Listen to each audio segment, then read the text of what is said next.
Welcome to doctor Vaidehi's vlogs. இன்னைக்கு பார்க்க போறது என்னோட getting ready for vacation vlog தான். ஒரு வெக்கேஷன் நாங்கள் வந்து பிளான் பண்ணியிருக்கோம் இந்த சம்மர்ல. அதுக்காக நான் என்னென்ன திங்ஸ் பேக் பண்ணியிருக்கேன், வீட்டில் இருக்க எல்லா வேலையும் எப்படி முடிச்சு வச்சுட்டு நான் கிளம்புறேன். பிகாஸ் வெக்கேஷன் வந்து 4 days பிளான் பண்ணியிருக்கோம். அதனால வந்து எல்லா ஒர்க்கும் க்ளீனாக முடிச்சு வச்சுட்டு போகணும் அப்படின்றதுனால என்னென்ன பண்ணிட்டு இருக்கேன்றதை இந்த கம்ப்ளீட்டாக அந்த vlogல நீங்க பார்ப்பீங்க. ஃபர்ஸ்ட் டைம் சேனல் பார்க்கறவங்க சேனலை சப்ஸ்கிரைப் பண்ணிக்கோங்க. கண்டிப்பா பெல் ஐக்கானையும் ப்ரெஸ் பண்ணிக்கோங்க. ஸோ ஃபர்ஸ்ட் நீங்க பாக்குறது, நான் வந்து ஒரு ஹேர் கட் பண்ண பிளான் பண்ணியிருந்தேன். என்னோட லென்த்தி ஹேர்ல கீழே ரொம்ப தின்னாவே இருந்தது. அண்ட் கிட்டத்தட்ட வந்து பல மாசமா நான் வந்து ஹேர் கட் பண்ணாம வச்சிருந்தேன். லைக் 2 years வச்சிருந்தேன். அதனால வந்து ஹேர் கட் பண்ணலாம்னு சொல்லிட்டு நேச்சுரல்ஸ்ல ஒரு 9 o'clock நைட் அப்பாயின்மெண்ட் புக் பண்ணியிருந்தேன். 9:30க்கு க்ளோஸ் பண்ணுன்னு சொல்லியிருந்தாங்க. பட் நான் வந்து ஷிஃப்ட் முடிச்சுட்டு போறதுக்கு எனக்கு வந்து 8:45 அந்த மாதிரி ஆயிடுச்சு. போயிட்டு ஹேர் வாஷ் பண்ணிட்டு உட்காரத்துக்கு கரெக்டா 9 o'clock ஆயிடுச்சு. ஹேர் வந்து நல்லா ஷார்டன் பண்ணி சொல்லியிருந்தேன். ஏன்னா வந்து கீழே நிறைய வந்து ஸ்பிளிட் எண்ட்ஸ் இருந்தது, ஹேர் ரொம்ப வீக்கா இருந்தது, தின்னா இருந்தது. பிளஸ் இந்த போஸ்ட்மார்ட்டம் அந்த லாக்டேஷன் பீரியட்ல வந்து நிறைய எனக்கு ஹேர் லாஸுமே இருந்தது. அதனால வந்து பாட்டம்ல வந்து ஹேர் ரொம்ப குட்டியா தெரிஞ்ச மாதிரி இருந்தது. ஸோ நல்லா நம்ம ஹேர் கட் பண்ணி ஃபுல்லா ட்ரிம் பண்ணிக்கலாம். அப்போ கொஞ்சம் ஈஸியா இருக்கும் ஹேர் ஃபர்ஸ்ட்ல இருந்து க்ரோத் ஆகுறதுக்குன்றதுனால நான் வந்து கிரியேட்டிவ் கட் பிளான் பண்ணியிருந்தேன். 2200 ஆச்சு சார்ஜஸ்.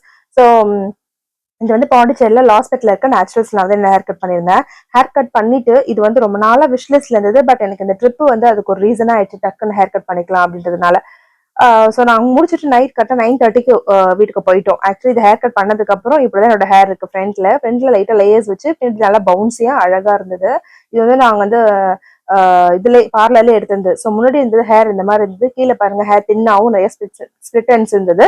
இப்போ இருக்க ஹேர் இந்த மாதிரி லேயர்ஸா அழகா பண்ணியிருந்தாங்க. என்னோட ஃபேஸ்க்கு சீரியஸாவே கொஞ்சமே நல்லா தான் இருந்தது. முன்னாடி ரொம்ப ஒரு மாதிரி இருந்தது. பட் ஹேர் கட் பண்ணதுக்கு அப்புறம் ஹேர் ரொம்ப நீட்டாவும் நல்லா ட்ரிம்டாவும் தெரிஞ்சதுனால எனக்கு ரொம்ப வந்து ஒரு ஒரு கான்ஃபிடன்ஸ் லெவல் கொஞ்சம் ஏறின மாதிரி ஃபீல் ஆச்சு. நெக்ஸ்ட் வீட்ல வந்து வத்தல் போகணும் ரொம்ப நாள் டிசைட் பண்ணியிருந்தோம். ஸோ ரேஷன்ல வந்து 10 kg ரைஸ் கொடுத்துருந்தாங்க. அதை வச்சு கொஞ்சம் வத்தல் போட்டு வச்சுட்டு போனோம்னா வந்துட்டு நான் வந்து நம்ம கார குழம்போ இல்ல ரசமோ வச்சா இதை வறுத்துட்டு ஒரு சின்ன சிம்பிளா வேலையை வச்சு முடிச்சுக்கலாம் அப்படின்னு சொல்லிட்டு பிளான் பண்ணியிருந்தோம். ஸோ வத்தலுக்கு தேவையான எல்லா பொருளையும் அரைச்சு வச்சுட்டாங்க அக்கா. எங்க வீட்டுல வாணி அக்கா இருக்காங்க. ஸோ அவங்கதான் வந்து எல்லாமே செய்வாங்க. எனக்கு எல்லா ஹெல்ப்பும் அவங்க தான் செய்யறாங்க. இப்போ அவங்க வந்து நியூவா வந்து ஊர்ல இருந்து வந்திருக்க என்னோட மெய்டு அவங்க. ஸோ அவங்க வந்து இதெல்லாம் செய்யறதுக்கு ஹெல்ப் பண்ணாங்க. நாங்க முன்ன நாள் இருந்த பழைய சாதம் இருந்தது. அதை வச்சு இந்த ஒரு வெங்காயம் எல்லாம் போட்டு பச்சை மிளகாய் வெங்காயம் சீரகம் போட்டு இந்த வத்தல் செஞ்சுட்டு அதுக்கப்புறம் வந்து இந்த அரிசியை வேக வச்சோம் இல்லையா, அதுல வந்து நாங்க இந்த வத்தல் செஞ்சோம். ஏன் வந்து பெருசு பெருசா வருதுன்னா, என்னுடைய அச்சு இந்த வத்தல் புழியிற அச்சு வந்து மேல இருக்க இந்த பரன் மேல இருக்க மூட்டையில வந்து மாட்டிக்கிச்சு. ஸோ அதை ஏறி எடுத்து தேடுறதுக்குள்ள டைம் ஆகுதுன்னு சொல்லிட்டு நாங்க இதுலயே பண்ண ஆரம்பிச்சிட்டோம். இது வந்து கரெக்டா ட்ரிப் போறதுக்கு 2 days முன்னாடி பண்ணோம். நாங்க பிளான் என்னன்னா 2 daysக்கு அப்புறம் இதை நல்லா ட்ரை பண்ணிட்டு எடுத்து வச்சுட்டு போயிடலாம். வந்த பிறகு நமக்கு ஏதாவது டக்குன்னு செஞ்சுக்க யூஸ்ஃபுல்லா இருக்கும். அண்ட் அக்காவும் வந்து 1 week லீவ் கேட்டிருந்தாங்க ஊருக்கு போயிட்டு வரதுக்காக. ஸோ அவங்க வர வரைக்கும் நான் வந்து சைட் டிஷ்க்கு மேனேஜ் பண்ணிக்கலாம்னு சொல்லிட்டு ரெடி பண்ணிருந்தோம்.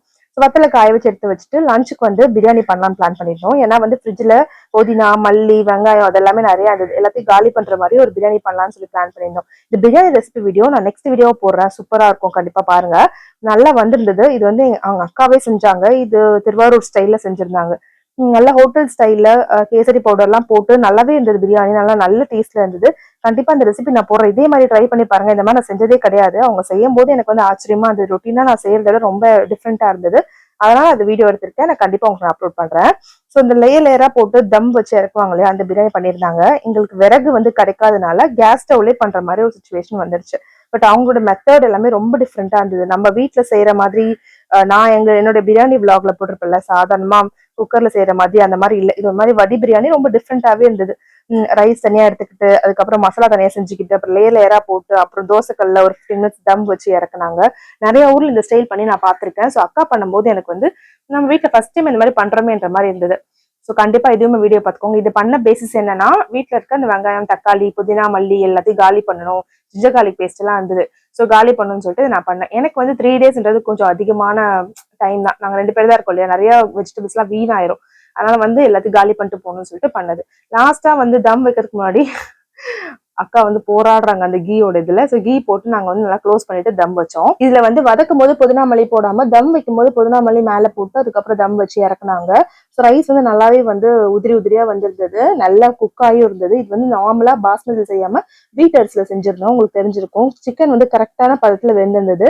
அது வந்து கொஞ்சம் எக்ஸஸா இன்னொரு 5 minutes தம் வச்சுன்னா நல்லா ட்ரை ஆயிரும். இது வந்து நாங்க கொஞ்சம் ஏர்லியா இறக்குனதுனால அந்த மாதிரி இருக்கு. நாங்க இதுக்கப்புறம் மறுபடியும் ஒரு 5 மினிட்ஸ் தம் வச்சு இறக்கும் போது எங்களுக்கு வந்து நல்லா ட்ரையா பொல சூப்பரா கிடைச்சிருந்தது. நான் வந்து கொஞ்சம் சிக்கன் கிரேவி செஞ்சிருந்தேன், அதை வச்சு சாப்பிட்டுட்டே முடிச்சாச்சு. ஈவினிங் மார்க்கெட் போயிட்டு ரைத்தா பண்ணி சாப்பிடலாம் சப்பாத்திக்குன்னு சொல்லிட்டு கொஞ்சம் கொக்கம்பரும் கேரட்டும் வாங்கிட்டு வந்திருந்தேன். அண்ட் வீட்டுல கொஞ்சம் ஃப்ரீசர்ல ஃபிஷ்ஷஸ், இந்த ஃபிஷ் ஆல்ரெடி நீங்க பார்த்துருப்பீங்க. இது வந்து இந்த ஃபிஷ்ஷஸ் கொஞ்சம் இருந்து, ஸோ இது நம்ம எல்லாம் வறுத்து சாப்பிட்டு காலி பண்ணிடலாம் அப்படின்னு சொல்லிட்டு இதையும் காலி பண்ணியாச்சு. ஸோ ஃப்ரிட்ஜில் இருக்க எல்லா திங்ஸுமே டூருக்கு போறதுக்கு 1 டேக்கு முன்னாடியே வந்து எல்லாத்தையும் ஃபுல்லா காலி பண்ணிட்டு ஃப்ரிட்ஜை ஃபுல்லா எடுத்து வச்சுட்டு அதுக்கப்புறம் தான் டூருக்கு கிளம்பணும். எங்கன்னு பாத்தீங்கன்னா குற்றாலம் போயிருந்தோம். அது டிராவல்ல இருந்து எல்லாமே கம்ப்ளீட்டா அந்த vlog நான் கவர் பண்ணி உங்களுக்கு ட்ரிப்புக்கு போறதுக்கான எல்லா திங்ஸுமே முன்னாலே எடுத்து ஹால்ல போட்டு வச்சிட்டேன். அப்புறம் எடுத்து மடிச்சு வைக்கும் போது 2 பேக்ல செப்பரேட்டா குட்டீஸ் துணி தனியா, அப்புறம் எங்களுடைய துணி தனியா எடுத்து வைக்கணும்னு சொல்லிட்டு எடுத்து வச்சிட்டேன். அவளுக்கு 2-3 மினி ஸ்கர்ட்ஸ் அண்ட் ஸ்வெட்டர்ஸ் இந்த மாதிரி ட்ரெஸ்ஸஸ் எடுத்து வச்சிருந்தேன். எனக்கு ஜீன், மேக்ஸி, டாப், அப்புறம் பலோசோ பேண்ட்ஸ் இதெல்லாமே வந்து செப்பரேட்டா எடுத்து வச்சிருந்தேன். மகிழினிக்கு தான் நிறைய மினி ஸ்கர்ட்ஸ் எடுத்து வச்சிருந்தேன். தமிழ் ரொம்ப குட்டியா இருக்கிறதுனால அவளுக்கு கம்ஃபர்டபுளா இல்லாத ட்ரெஸ்ஸஸ் எல்லாம் போடக்கூடாது, வெறும் பிளெயினா சாஃப்டா காட்டன் டாப்ஸ் தான் போகணும்னு சொல்லிட்டு அவளுக்கு மட்டும் எதுவும் பெருசா எடுத்து நான் வைக்கல. கண்டிப்பா இந்த சன்ஸ்கிரீன் எப்பவுமே என் பேக்ல என் கூடவே இருக்கும். மினிமலிஸ்ட்ல இது SPF 50, இது கொஞ்சம் காஸ்ட்லியா இருக்கும் 60ல. அதான் SPF 60 வந்து காஸ்ட்லியா இருக்கும், 50 வந்து ஓரளவு அஃபோர்டபுளா இருக்கும். பர்பிள்ல வாங்குமா, இது பாருங்க ஆல்மோஸ்ட் காலியாவே ஆக போகுது. இது எனக்கு ரொம்ப ஃபேவரட். இது ஒயிட் காஸ்ட் வராது அண்ட் நல்லாவும் இருக்கும் ஃபேஸ்க்கு. இது எடுத்து நான் இப்ப என்னோட ஹேண்ட் பேக்ல வச்சுட்டு நான் வந்து பேக்கிங்க முடிச்சிட்டேன். அப்கமிங் வீடியோஸ்ல பிரியாணி ரெசிபிஸ், அப்புறம் வந்து டிராவல் டூர் போன vlog 1, 2 இது எல்லாமே ஃபுல்லா பாப்பீங்க. வீடியோ ஃபுல்லா ஸ்கிப் பண்ணாம பாருங்க. 3 days 4 days டிராவல், அதனால கண்டிப்பா வீடியோஸ் வந்திருக்காது யூடியூப்ல. அண்ட் இப்போ எல்லாமே ரெடி ஆயிட்டு இருக்கு, சீக்கிரமா அப்லோட் பண்ணிடுவேன். Thank you, bye bye, have a nice day.